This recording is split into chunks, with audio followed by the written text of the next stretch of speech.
জনাব মোহাম্মদ সাইফুল ইসলাম সাইফুল বাবু সহ অনতিবিলম্বে প্রত্যাহার করতে হবে। কারখানা সহ সকল কারখানায় শ্রমিক কর্মচারীদের প্রতি অত্যাচার, নির্যাতন, মামলা দায়েরের কারণে সংশ্লিষ্ট ব্যক্তিদের প্রকাশ্যে ক্ষমা প্রার্থনা করতে লাগবে। 30 তারিখ থেকেই এই ইপিজেড নিয়ে বিশৃঙ্খল অবস্থা বিরাজ করছে। আজ প্রায় 17 দিন আমরা নানাভাবে, আপনারা দেখছেন পুলিশ প্রশাসন থেকে শ্রমিকদেরকে বোঝানো, বিভিন্ন আমরা যা প্রশাসনিকভাবে যে এই জেলার দায়িত্বপ্রাপ্ত আছি সবাই মিলে আমরা চেষ্টা করছি যে ইপিজেডটা যাতে সুন্দরভাবে এটা স্মুথলি রানিংয়ে থাকে।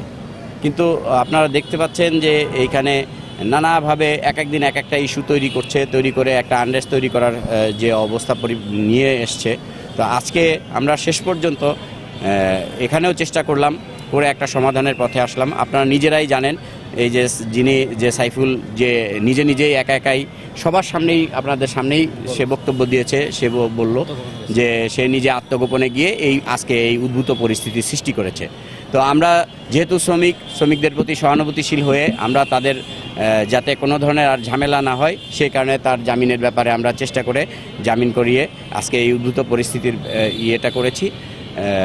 পরিস্থিতি স্বাভাবিক করেছি। আপনারাও সহযোগিতা করেছেন। আমরা চাই যে আগামীকাল থেকে এই ইপিজেডে কোনো ধরনের বিশৃঙ্খলা থাকবে না, সুন্দরভাবে এই ইপিজেডটা রানিং থাকবে। আমরাও সেটা চাই। আমরা তো আইন শৃঙ্খলা দেখি, হ্যাঁ, তো এটা আসলে ইপিজেড কর্তৃপক্ষ আছে, তারাই এটা সব কিছু দেখবেন, ফ্যাক্টরির ভিতরে কি আছে না আছে, কোথায় কি সমস্যা আছে, এটা তাদের এখতিয়ার বিষয়। যখন একদম এটা আইন শৃঙ্খলা তারা রক্ষা করতে পারে না, তখন আমাদেরকে যখন তারা রিকুইজিশন দেন বা ডিমান্ড দেন, সেই অনুসারে আমরা গিয়ে ওখানে আইন শৃঙ্খলা পরিস্থিতি নিয়ে কাজ করি। তো সেক্ষেত্রে তারা এই যে গত 17 দিন ধরে নানাভাবে যে আনরেস্ট হচ্ছে, বারবারই তারা আমাদেরকে ইনফর্ম করেছে। আমরা আমাদের দায়িত্ব পালন করেছি। ইপিজেডের কোনো ক্ষতি এমন কিছু হয়নি বা এমন কোনো কিছু করতে পারেনি, যেহেতু আমরা আইন শৃঙ্খলা বাহিনী সঠিকভাবে সুন্দরভাবে দায়িত্ব পালন করেছে। এবং আপনারা এটাও দেখবেন যে এতদিন ধরে আনরেস্ট হয়েছে, পুলিশ থেকে শ্রমিকদের সঙ্গে কোনো ধরনের একটা মিসবিহেভও করা হয় নাই, তাদের সঙ্গে একটা খারাপ আচরণও করা নাই, এখানে কোনো কিছু করা হয়নি। তো শ্রমিকরাও আপনারা দেখেছেন যে পুলিশের পক্ষ থেকে যে কোনো একটা কথা বললে তারা শোনে, তাদের একটা আস্থা আছে পুলিশের প্রতি। সেই কারণে আপনারা দেখেছেন যে আমরা কোনোভাবেই তাদের সঙ্গেও কোনো ধরনের অ্যাকশনে যাওয়া অথবা আইনগত ব্যবস্থা নেওয়ার পর্যায়েও আমরা ওভাবে যাইনি। তাদেরকে বুঝিয়ে সুন্দরভাবে আমরা এই সমস্যার সমাধান করার চেষ্টা করেছি। আশা করি আগামীকাল থেকে এই ইপিজেড সুন্দরভাবে পরিচালিত হবে। সকলকে ধন্যবাদ। আসসালামু আলাইকুম। আগস্ট থেকে আমাদের এই ইপিজেডের শ্রমিক অসন্তোষ চলছে। ইতিমধ্যে এটা সমাধানও হয়েছিল। তারপর একজন শ্রমিকের আত্মগোপন নিয়ে একটি মামলা হওয়াতে এবং সে অ্যারেস্ট হওয়ার পরে আরও একটু পরিস্থিতি অন্যদিকে মন নেয় এবং গতকালকে এবং আজকে এটা নিয়ে শ্রমিকদের আন্দোলন চলছিল এবং অধিকাংশ শ্রমিকই এই কাজে যোগদান করতে গিয়েছিল গতকালকে। তারপর একটা পর্যায়ে গিয়ে এভারগ্রিন প্রতিষ্ঠানটির কার্যক্রম বন্ধ হয়ে যায়। আজকে সকালেও শ্রমিকরা ওই এলাকাতে আন্দোলন করেছে এবং আজকে আমাদের এখানেও এসেছিল। আমি এসপি এবং আমাদের এখানকার যে লোকাল পলিটিক্যাল লিডার যারা আছেন, নেতৃবৃন্দ সহ এবং আমাদের আইন শৃঙ্খলা রক্ষাকারী বাহিনীর সবাই সহ তাদেরকে বিষয়টি বোঝানোর চেষ্টা করি।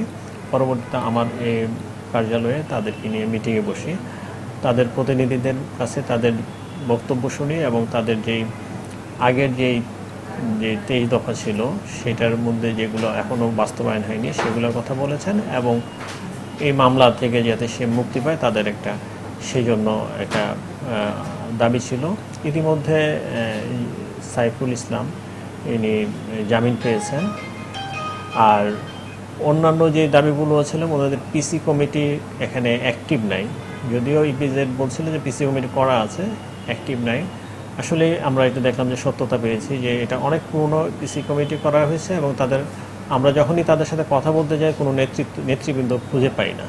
তো আজকে সিদ্ধান্ত হয়েছে যে আগামী 7 দিনের মধ্যে পিসি কমিটিগুলো পুনর্গঠন করে আমাদেরকে সে তথ্যগুলো দিবে।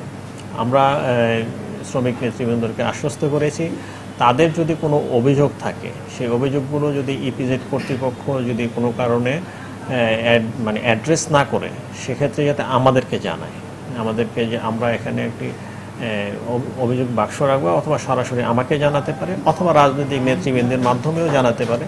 জানালে আমরা তাদের সেই দাবিগুলো, তাদের যদি দেনা পাওনা অন্যান্য বিষয় থাকে, সেগুলো আমরা আলোচনার মাধ্যমে এগুলো মিটিগেট করব, এবং আমরা ইপিজেড কর্তৃপক্ষ সহ ওই প্রতিষ্ঠানগুলোকে সেটা দাবিগুলো বাস্তবায়ন করার জন্য তাদেরকে মানে নিশ্চিত করব, কিন্তু তারা যাতে রাস্তাঘাটে ব্লক না করে। এবং ওনারা এতে স্যাটিসফাইড। আজকে এখানে সাইফুল ইসলাম নিজেও এসে উনি ওনার ভুল স্বীকার করে গেছেন।